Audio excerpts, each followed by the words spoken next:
गाने में सौंदर्य की मल्लिका मधुबाला थीं और साथ ही थे अभिनय के शहंशाह दिलीप कुमार। लेकिन इन दोनों की मौजूदगी के बावजूद एक और अदाकारा ने सबका ध्यान अपनी ओर खींचा था। घड़ी भर को तेरे नजदीक आकर हम भी देखेंगे, घड़ी भर को। इस अदाकारा ने इस गाने में जो अदायगी की, लोग उसके कायल हो गए थे और आज भी उनके दीवानों की संख्या कम नहीं है। 1949 में आई फिल्म पतंगा का यह गाना भी शायद आपको याद होगा। मेरे पिया गए रंगून, किया है वहाँ से टेलीफोन तुम्हारी। शमशाद बेगम के इस गाने को इसी खूबसूरत अदाकारा पर फिल्माया गया था। इसी अदाकारा पर फिल्म मुगले आजम का एक और मशहूर गाना फिल्माया गया था। ये दिल की लगी कम क्या होगी, ये इश्क भला कम क्या होगा जब रात। निगार वही अदाकारा हैं जिन्होंने ऐतिहासिक फिल्म मुगले आजम में बहार का किरदार निभाया था। हाँ, तेरी महफिल में किस्मत आज़मा कर हम भी। इस वीडियो में मैं उसी अदाकारा की बात करने जा रही हूँ जो पर्दे पर ही नहीं अपनी असल जिंदगी में भी बहुत ही बेखौफ और बिंदास थी और इस कारण उसने मोहब्बत भी शिद्दत से की और नफरत भी। और जब पति ने मनमानी की तो पति को अदालत में घसीट के ले गई। तो आप बने रहिए हमारे साथ।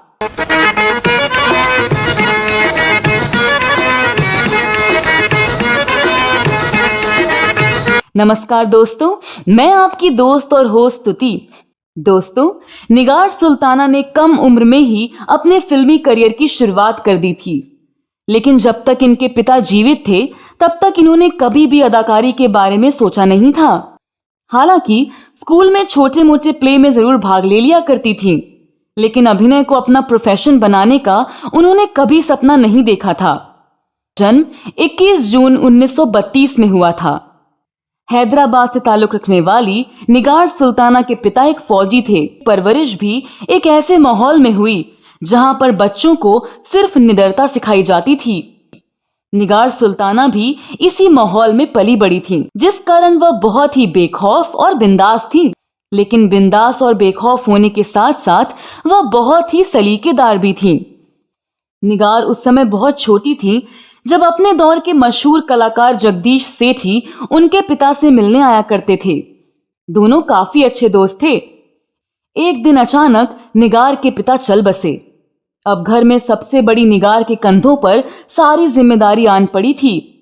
जगदीश सेठी ने निगार को परिवार का जिम्मा उठाने की सलाह दी।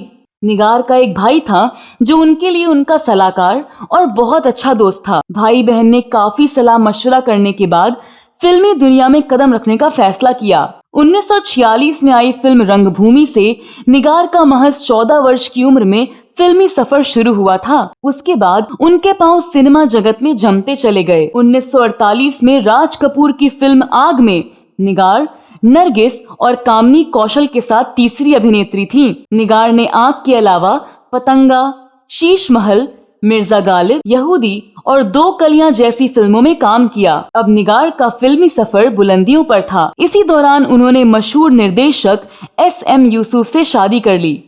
दोनों की एक बेटी भी हुई जिसका नाम हिना कौसर है, जो आगे चलकर अपने दौर की नामी अभिनेत्री बनी। यूसुफ और निगार की शादी को अभी चंद साल ही गुजरे थे कि मशहूर निर्देशक के आसिफ ने निगार को अपनी फिल्म मुगले आजम में बहार का किरदार दे दिया। इस किरदार को पाकर निगार काफी खुश थी, लेकिन यूसुफ इससे कतई भी खुश नजर नहीं आए। वह इसलिए क्योंकि वह के आसिफ के रंगीन मिजाज को भली भांति जानते थे।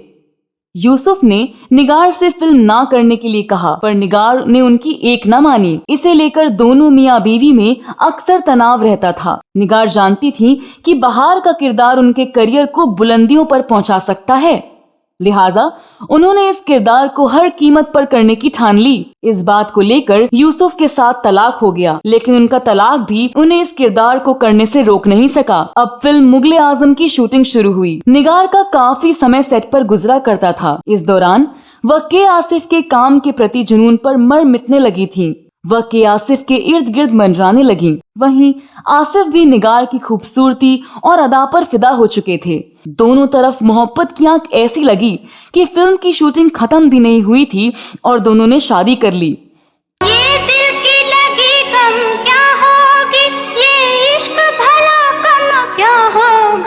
हालांकि निगार से शादी करते वक्त वह पहले से शादीशुदा थे। उनकी पत्नी का नाम सितारा था, जो मशहूर डांसर थीं, जिन्हें हम सितारा देवी के नाम से जानते हैं, जिन्होंने फिल्म मुगले आजम बनाने के पति के अपने सपने में महत्वपूर्ण योगदान दिया था। निगार से शादी करने के लिए के आसिफ ने ना तो सितारा से पूछा और ना ही तलाक लिया। शुरू से ही आसिफ अपने तौर तरीकों में यकीन रखते थे, पर वह नहीं जानते थे कि उनकी ये हरकतें एक दिन उनके लिए मुसीबत बन जाएंगी। जिस तरह सितारा को इत्तला दिए बगैर उन्होंने निगार से शादी करी, उसी तरह निगार सुल्ताना को बताए बगैर दिलीप कुमार की बहन अख्तर से भी निकाह कर लिया। लेकिन निगार सितारा की तरह नहीं थी, जो ऐसा होते देखकर चुपचाप बैठ जाती। निगार शुरू से ही बेखौफ किस्म की शख्सियत रही। अख्तर से शादी का मामला जब तूल पकड़ने लगा तो आसिफ ने निगार को तलाक दे दिया। लेकिन निगार अब भी चुप नहीं बैठी। उन्होंने अदालत में इस बिना पर आसिफ के खिलाफ केस दर्ज करवाया कि आसिफ गुनहगार हैं। निगार ने दलील दे दी कि सितारा के रहते मुझसे शादी कर ली और मेरे रहते अख्तर से। दोनों बार उन्होंने किसी से रजामंदी हासिल नहीं की, जो कि गैर कानूनी और शरिया के खिलाफ है। काफी समय तक यह मामला अदालत में चलता रहा। इतना ही नहीं, जब आसिफ का निधन हुआ तो निगार को संपत्ति में हिस्सा लेने के लिए काफी संघर्ष करना पड़ा। उन्होंने अपने और अपने बच्चों के हक की लड़ाई कई अदालती मुकदमों में की। कानूनी पचड़ों के बीच वह 70 के दशक की फिल्मों में भी काम करती रहीं और बाद में उन्होंने एक फर्नीचर की दुकान खोल ली। आसिफ और निगार को 2 बच्चे थे और पहले पति से निगार की बेटी हिना हुई थी, जो उनके साथ ही रहती थी। तीनों बच्चों की परवरिश के लिए निगार को काफी संघर्ष करना पड़ा। उनका निधन मुंबई में सन 2000 में हो गया। मोहब्बत करने वालों का है बस इतना ही अफसाना। तो दोस्तों, यह वीडियो कैसा लगा जरूर बताएं। निगार सुल्ताना के बारे में आपके पास कोई और जानकारी है तो कमेंट बॉक्स में अवश्य लिखें। अगले वीडियो में मैं फिर फिल्मों, गीतों और फिल्मी हस्तियों से जुड़ी कोई नई कहानी या जानकारी लेकर हाजिर हो जाऊंगी। तब तक के लिए नमस्कार।